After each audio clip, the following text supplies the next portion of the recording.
Ел басқару қай кезеңде де үлкен жауапкершілікті талап ететін маңызды міндет.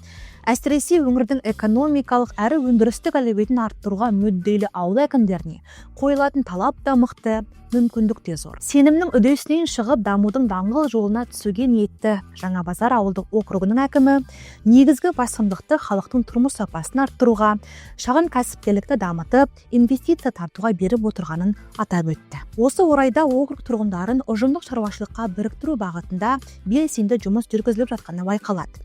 Кооператив құруға ықылас танытқан шаруа қожалықтарына үкімет тарапынан да тиісті қолдау тетіктері қарастырылған. Біз енді барлық елді мекенге қазір қарастырып отырмыз кооперативтік мүшелікті.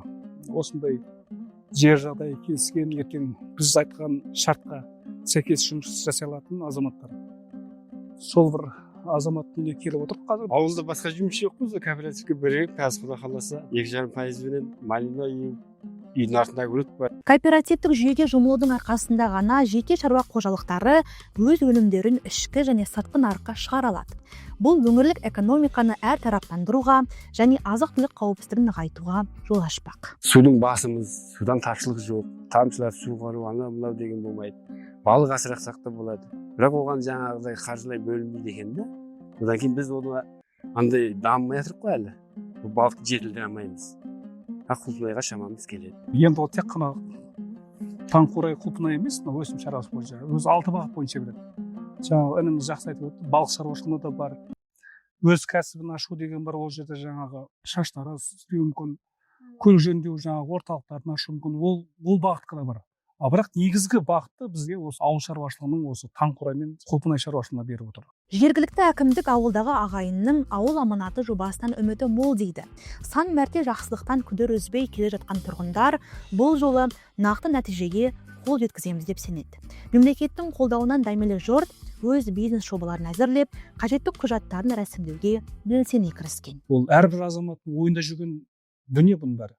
Мен де істегім келеді, сіздің де істегіңіз келетін шығар. Бірақ көп мәселе қаржымен шешеді ғой. Енді мына бірден бір өте бір жақсы мүмкіндік қой, 2,5% деген. Осы мүмкіндікке көп адамдар қазір тырысып жатыр. Алсақ, осылай істесек деген. Олардың бизнес жобасы тұрғындардың, ол мықты оқыған азаматтардың бизнес жобасынан да мықты деп айтылған.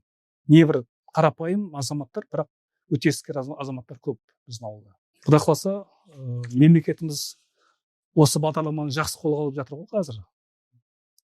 Алдағы уақытта әрине ол қаржының жағдайына байланысты болады деп ойлаймын. Негізі былтыр алуымыз керек еді. Былтыр білесіздер ғой, солтүстік аудандарда 5 облыста қарғын су басып, қаншама шығынға жүріп, сол себептен ала алмадық. Енді биыл Құда қаласа жайлап болып жатыр. Шаруашылығын кооперативтік негізде жүргізуге ниетті отбасылардың бірі Тайжановтар әулеті. Ауыл шаруашылығының дәстүрлі емес бағытын дамытуға ден қойған отбасы табысты кәсіптің тетігін тауып, оның нәсібін көруге асықпыз дейді. Бәрі тек қаржыға тіреліп отыр. Мына жерге қазір малина жер дайын еді уақытысында. Ақша болмаған себептен помидор, барлық нәрселерді егіп қойды бәрін. Өз ана жерде құдық қазып қойғам, су сол арқылы ертерек өзіме ала бергенге дайындап, барлық жағын дайындап қойған. Тек қана сол малинаға қаржылай неғып көмектессе, біз Атегенге барамыз, аяқтаған бізге сіздер жақты ұсынады, жоғары жақта сәл кешігіп жатыр дейді. Екі жігіт дайын, иә, сабақтан кейін осыны істейді. Малина егеді, огурцы егеді. Бос жүрмейді да бала шаға, былайша айтқанда. Осы жігіттер ертең үлкен неге кеткенше осының бәрін егіп, пісіріп, келешектегі оқуына қаражат былайша инвестиция. Шамада бір сол 5-6 жас көлемінен бастап жай о кезде майда-шүйда тірліктерді суғарып жіберу, сондайдан бастап істеп, қазір крупныйға кіріп кеттік қой. Ауыр еңбектің азабы ұмытылады, жемісі қалады дегендей, қара шаруаға піскен боз баланың қалың тер төгуі де бекер емес. Ата кәсіптің тарихи тізбегіне сәтті жалғанған жас ұрпақтың биік кеудесін, өрелі ойын аңдаған біз ерекше әсерге бөлендік. Бұның аталары үйерді гүлдей жайнатып қойған бау еді. Енді амал жоқ, бәрі мына экология нәрселер ма қурап кетті ғой. Бәрін жұлып биыл энерге үйіп тастадық, жаңадан көшет отырғызамыз. Қайтадан гүлдендіреміз деп енді. Осы немерелеріне қарап отырмын, осылар атасын жолын қуып көгертеді деп. Ата кәсіп екен ғой, бұл сонда. Тамаша, жақсы. Ең үлкен атасы сондай бау еккен бұл жерде бірінші. одан кейін енді әкесі енді әкеден балаға баладан балаға мұра тарихи тізбекке жалған деп осыны айтады. Иә. әкемді үлгі тұтамын, атамды үлгі тұтамын. Енді біз енді неше түрлі алтын адамдардың жай ғана бір сынық кесегі болып тұрмыз ғой енді. Алтын адамдардың кесегіміз әшейін жай ғана. Кейін бізде бір күні өсіп алтын боламыз ба деген ой ғой енді. Бүгінгі таңда 9 елді мекенді қамтитын ауылдық округте 14.340 адам тұрады. Аймақты дамыту мақсатында ауыл шаруашылығы мен кәсіпкерлікті өркендету көзделіп отыр. Бұл бағытта инвестиция көлемін арттыруда жоспарланған. Ауыл болғаннан кейін енді ауылдың негізгі шаруашылығы ауыл шаруашылығы саласындағы егін шаруашылығы мен мал шаруашылығы. Сондай ақ жаңа айтып өткендей, шағын орта бизнес қазір жақсы қолға алынып, дұрыс жағдайда дамып келе жатыр деп айта аламын. Елде жергілікті өзін өзі басқаруды жетілдірудің жаңа жүйесі қалыптасқаннан бері ауыл тұрғындары әкімдерін өздері сайлайтын болған. Әкімін өзі сайлаған көпшілік басқару ісіне де белсене қатысатыны анық. Осы ретте біздің де кейіпкердің халқына жақындығын анықтауды жөн көрдік. Халыққа жақынсыз ба? Әрине, халық енді өздерінің сұрайсын шығарсыздар. Осы жердің тумасы болғаннан кейін бәрі кішкентай баладан үлкен азаматтарға шейін бәрі таниды деп ойлаймын. Мүмкіндігінше сол қандай дау-дамай болсын, қандай мәселе болсын, сол халықтың арасынан табылуға тырысамын. Жақын танисыз ба? Әрине танимыз бұл кісіні, әрине танимыз. Бұл кісінің әкесін танимын керек болса. Әкесі де осы совхозда жақсы қызметкер болып, елге жақсы несі алғысы тиіп әйтеуір, жақсы көмегі тиіп, сол кісілердің ұрпақтары. Иә, конечно.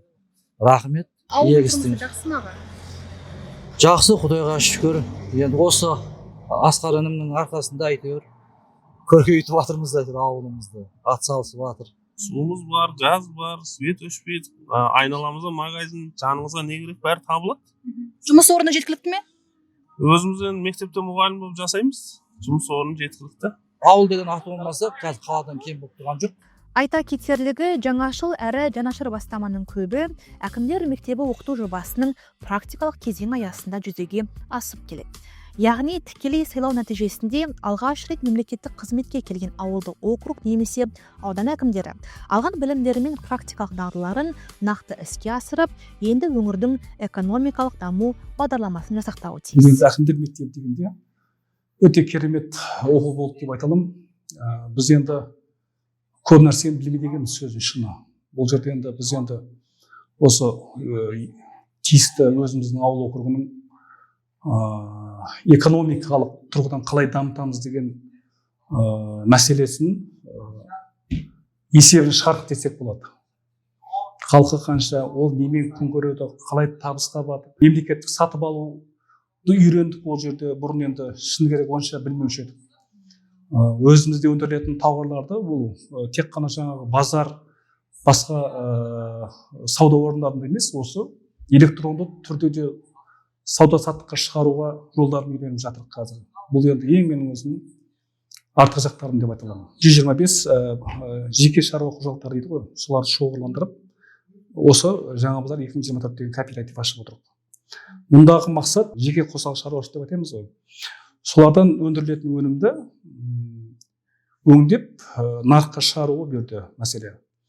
Бұл жерде өткізу мәселесі деген бізде проблема болады ғой. Өнім көп, көкөніс, помидор болсын, жеміс-жидектер болсын, барлығы да бізде өте жақсы табиғи жағдай болған екен, керемет өндіріледі. Шикізат бар, өңдеу цехтары жоқ қой. Осы мақсатта қазір осы кооперативті құрып, жұмысты жоспарлап отырып. Ауылдық жерлерді түлетуде ауыл аманаты жобасының маңызы зор. Тұрғындарға 2,5% мөлшерлемемен жеңілдетілген несие беріледі. Кооперативтер арқылы қызмет көрсету мен өнім өткізу жүйеленеді. Сонымен қатар мемлекет техника мен жабдық сатып алуға субсидия бөледі. Ауыл ел бесігі және ауыл аманаты бағдарламалары жаңа ауылдық даму тұжырымдамасының негізі болуы тиіс. Мемлекеттің қаржылай көмегі қазір кооператив алды 29 миллион көлемінде. Енді қалған үй шаруашылықтарымыз күтіп отыр. Былайша айтқанда қаржы болады, қалай солай алып осы жұмыстарын атқара бастайды. Ауыл аманатының 2,5% берілетін несиесі қатты ынталандырып отыр деп айта аламын. Арзан пайызбен бұрын соңды болған емес. Қазір енді осы программа келгелі бері енді естіп, бәрі де әрине арзан несие алып шаруашылығын домалатсақ екен деген ойы көп, былайша айтқанда ой басым халықтың. Енді бұрында жаман емес. Ауыл округі жалпы біздегі ауыл шаруашылық жерлерінің бәрі шаруа фермер қожалықтарына бөліп берілген негізі. 514 шаруа фермер қожалықтары бар бізде. 14 өндірістік кооператив бар. 4 жауапкершілігі шектеулі серіктестер бар.